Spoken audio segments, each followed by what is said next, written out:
All right, you want to get into the nitty-gritty of The Revenant. Let's rip this DiCaprio bear fight flick a new one. None of that pansy-ass review crap. We're going deep, like, what's the real deal with this whole thing? Well, this whole goddamn thing started with a poem, believe it or not, about Hugh Glass, this mountain man from way back, like 1820s. Some dude turns it into a novel in 2002, and Hollywood's all over it like flies on shit. So we're talking some dusty old poem-turned-blockbuster. That's wild. But wait, hold up. The movie got stuck in development hell for over a decade. What the hell was the holdup? Typical Hollywood bullshit, Directors and actors bailing left and right. Get this, they almost cast Samuel L. Jackson as Glass. Holy shit, that'd be a whole different movie. I bet he would have taken his revenge with a goddamn katana instead of a knife. Right. Can you imagine the shitstorm that would cause? Talk about a PR nightmare. Instead, we got DiCaprio, Mr. Method Actor himself, sleeping in animal carcasses, eating raw bison liver, all for that bear mauling scene. Okay, but was all that suffering really necessary? I mean, the dude almost got hypothermia filming in those freezing-ass conditions. Well, that's Iñárritu, the director. Fria. Total intense dude. Pushes everyone to the limit for his artistic vision. Had crew members walking off set calling the whole shoot a shit show. So was it all worth it for this so-called vision? Did Iñárritu's obsession with realism actually make the film better?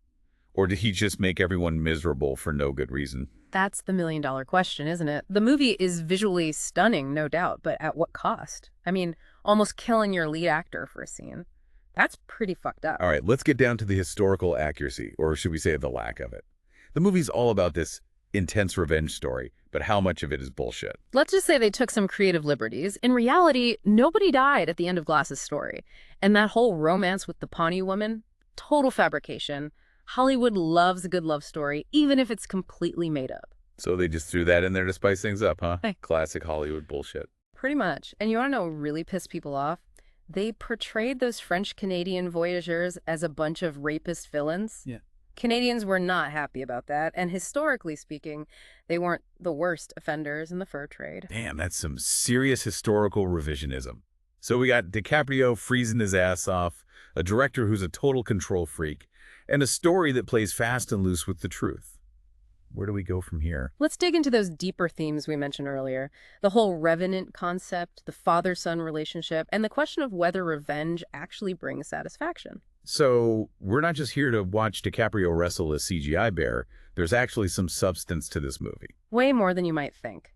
Stick with us, we'll peel back the layers of the Revenant, from the brutal realities of survival to the messed up psychology of vengeance. All right, so let's unpack some of these deeper themes, right? Like we were saying, the Revenant, it ain't just about some dude surviving in the wilderness. It's about coming back changed, almost like a fucking zombie, So you're telling me it's not just bear porn for adrenaline junkies? Hell no. It's about those scars, the ones you can't see. Trauma, man, the shit that sticks with you, that's where that Revenant thing gets real interesting.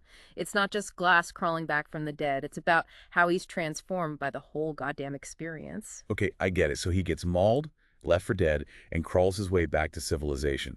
Big fucking deal, right? Happens in movies all the time. What makes Glass so special? It's the journey, man, not just the physical one, the mental and emotional shit he goes through. Betrayal, loss, that pure will to survive, it all breaks him down and builds him back up. But he ain't the same. That's where the real story is. So like he's haunted by his past, by those bastards that left him for dead, and that's what fuels his revenge trip. Bingo. Revenge becomes this driving force, this obsession that consumes him. But the film, it makes you wonder, does revenge really bring satisfaction? Is it worth losing your humanity for? Damn, that's some deep shit, man. So we got this transformation theme, the whole question of revenge. What about that father-son thing we kind of glossed over earlier? That's a big part of this whole Revenant thing, too. Glass ain't just fighting for his own life. He's driven by the memory of his son, the kid that was murdered. His revenge, it's all tangled up with his grief. He wants to honor his son's memory. So, like, his son's a part of him now, a ghost pushing him forward. That's a whole other layer to his transformation. Exactly. And it makes things even more complicated, Is Glass doing this for himself or for his son? Is he clinging to his kid's memory, or is it actually guiding him? The film doesn't give you easy answers. It makes you think about grief, about family, all that messy stuff. Okay, so we got all these heavy themes playing out in this brutal-ass wilderness. But how does the film actually show all that? Is it just blood and guts and DiCaprio grunting in the snow? In Yaratu, he uses some pretty slick tricks to show you how raw this environment really is.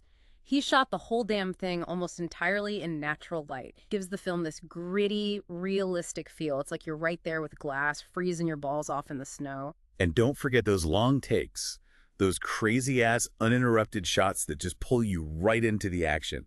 Like that bear attack scene. Yeah. Holy shit, man.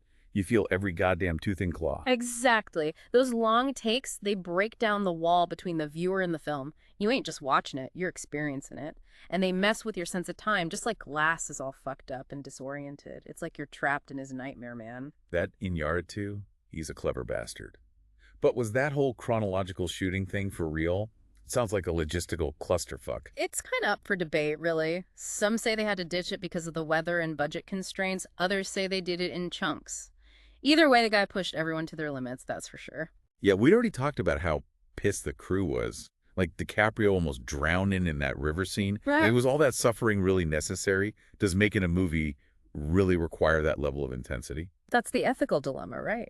Was Iñárritu a visionary genius pushing the limits of cinema, or just a sadist who liked torturing his cast and crew? Let's be real, the guy sounds like a total asshole. But maybe, just maybe, that's what makes the film so powerful. That intensity, it bleeds into every goddamn frame. And it gets people talking, right? We're still dissecting this film years later, arguing about whether the ends justify the means. That's got to count for something. All right, let's switch gears for a minute and talk about the historical inaccuracies.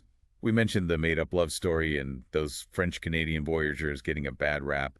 What other liberties did they take with the truth? Hell, even the geography's all messed up. They filmed in Canada and Argentina, but Glass's journey actually happened in South Dakota and that mountain of buffalo skulls. Pure Hollywood bullshit. That kind of mass slaughter didn't happen till decades later. So they basically cherry-picked historical details to fit their narrative. Sounds like they sacrificed accuracy for a good story. That's the struggle with historical films, right? It's always this balance between entertainment and factual accuracy. And sometimes Hollywood just can't resist a good story, even if it means bending the truth a bit. But hey, at least that revenge is in the creator's hands. Line from Haikuk, that Pawnee refugee, was pretty damn profound. Didn't expect that kind of philosophical shit in a movie about a dude fighting a bear. Right. It throws a wrench into Glass's whole revenge mission and introduces this spiritual element that complicates the whole story. Makes you think about the whole nature of vengeance, right? Right. Whether it's ever really justified. And it highlights the clash between indigenous spirituality and the ruthlessness of westward expansion. A clash that, let's face it, the film simplifies for the sake of entertainment. Okay, so we got this badass survival story, but it's mixed with historical inaccuracies and some thought-provoking philosophical shit. Sounds like The Revenant is more than just a mindless action flick. It's a complex beast, that's for sure. But let's not forget about the visuals. Iñárritu and Lubeski, the cinematographer, they created a masterpiece. Those landscapes, those long, sweeping shots, it's like nature itself is a character in the film. And the music. That haunting score, man, really sets the mood. This whole atmosphere of dread and isolation. It's not your typical Hollywood orchestral crap. Exactly. Minimalist, uses unconventional instruments. It fits perfectly with the film's raw, visceral style. Okay, let's wrap up this part of our deep dive. Yeah. We've talked about the whole Revenant concept, the father-son dynamic, the historical inaccuracies, and the film's stunning visuals and score. What's the takeaway here? The Revenant, it's a film that defies categorization, you know? It's brutal, it's beautiful, it's thought-provoking, it's a survival story, a revenge thriller, and a meditation on the human condition all rolled into one. So it's not just about DiCaprio getting his ass kicked by a CGI bear. Not even close. It's about transformation, loss, the power of nature, and the complex questions surrounding revenge. It's a film that stays with you long after the credits roll. All right, let's take a quick piss break, grab a beer, and come back for the final round of this Revenant beatdown. We'll unpack the legacy of this flick and discuss what the hell we can learn from this fucked up, beautiful masterpiece. All right, we're back for the final round of this Revenant beatdown. We've talked about the making of the film, the historical bullshit, the deep philosophical crap. What about the aftermath? Did this movie just win a bunch of awards and fade away, or did it actually leave a mark? Let's talk about those shiny golden statues, right, Zach?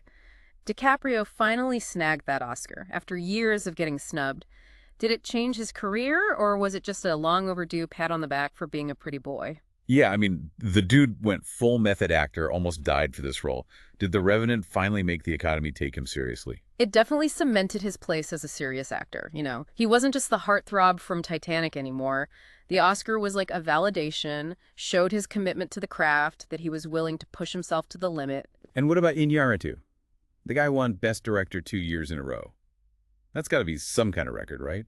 Did The Revenant make him a legend, or just confirm that he's a demanding asshole? It's a tough one. The film showed off his technical skills, his ability to create these immersive, unforgettable experiences, but it also solidified his reputation as a bit of a tyrant on set. So, a brilliant asshole. Mhm. Sounds about right for Hollywood. Mhm. But did The Revenant have any lasting impact, beyond the awards? Did it change how we see survival stories, historical films, or even just how we view nature? It definitely upped the ante for survival films, that's for sure. Showed that the genre could be more than just cheap thrills and gore. It could explore deeper themes, push the boundaries of filmmaking. And what about the portrayal of Native Americans? We talked about the historical inaccuracies, how they kind of played fast and loose with the truth. Did that spark any conversations, or was it just swept under the rug? It definitely fueled debates about representation, about how filmmakers should portray indigenous cultures. Accurately, respectfully, The Revenant forced us to look at the complexities of history, how Hollywood has often perpetuated harmful stereotypes. Okay, so it wasn't just a pretty picture. It made people think, maybe even pissed some people off. What about the environmental message? The film throws you right into the heart of this brutal, unforgiving wilderness. Did that resonate with audiences, or was it just background scenery? The cinematography, the sound design, they definitely created this powerful connection with nature. It reminded us that we depend on this environment, that there are consequences when we disrespect it. So The Revenant wasn't just a film, it was an experience. It transported you to another time and place, forced you to confront some hard truths, and left you in awe of nature's power. Yeah, it challenged our perceptions of what a film could be. It wasn't just a story, it was a visceral, emotional journey, something that stayed with you long after the credits rolled. All right, let's wrap this up. We've dissected this movie, talked about its impact, its legacy. What are some key takeaways for our listeners? What can they learn from this whole Revenant experience? First off, this film shows the power of human resilience. Glass went through hell and back, but never gave up. He found the strength to keep going even when all hope seemed lost. That's a powerful message for anyone facing adversity. It also reminds us to question everything, right? Don't take anything at face value. The film challenges how we understand history, morality, revenge. It encourages us to think critically, to look for different perspectives, to form our own opinions. And maybe, just maybe, it inspires us to connect with nature, appreciate its beauty, its power, remember that we're part of something bigger than ourselves, that our actions have consequences. So The Revenant isn't just a movie to watch, it's a call to action. An invitation to engage with the world, to question our beliefs, to seek out new experiences. It's a reminder that life can be brutal, unforgiving, but also full of beauty, wonder, and the potential for transformation. Just like Hugh Glass, we all have the ability to come back from the brink, to reinvent ourselves, to become something more than we were before. All right, folks, that's our deep dive into The Revenant. We've torn this film apart, explored the historical context, and unpacked all the deeper meaning. Hopefully you learned something new, or maybe you'll want to watch it again with fresh eyes. And if you haven't seen it yet, what the hell are you waiting for? Just be prepared for a wild ride, man. It's a brutal, beautiful, thought-provoking masterpiece. That's it for the deep dive. Thanks for listening, you magnificent bastards. Catch you next time for another deep dive into something equally fascinating. Until then, stay curious and don't get mauled by a bear.